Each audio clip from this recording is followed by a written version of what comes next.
Okay, so this was our setup before with our plunger and toilet cleaner. Our toilet's been having some issues, and so the plumber's here actually right now. He's been having to come every couple days, and this is disgusting. And the plunger keeps falling over and touching our floor because it doesn't actually fit in this holder. So this is really gross, and I went ahead and got a new plunger and toilet cleaner set. Here's how it's packaged, and then here are the instructions. And you just twist to connect, and then tighten it, and then you twist it into the plunger part. You do have to kind of press a little bit to push this into the plunger. You want to make sure it's nice and tight on there. Okay, and then that fits nicely onto your stand. And now for the brush part, it's the same thing. You just take these two pieces and connect them together.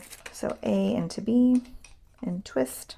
And last step is taking off this plastic and then connecting this. I love the shape of this. You can actually get underneath the rim and get your toilet nice and clean. Has kind of like a little scoop shape. Then after you use it, it just fits back nicely into its holder. This looks so much nicer than our last setup. And once the plumber does leave, I'm going to go ahead and put this in the water closet. I love the wooden handle right here too. Nice and sturdy. This not only looks so much better, it's also so much more sanitary because the plunger actually fits into this holder. And it has these slits right here for ventilation. Then you can put your plunger right back on here and it fits nicely. So this is a great plunger and cleaner set. If your current plunger and toilet cleaner setup was gross like mine, this is a great set to get.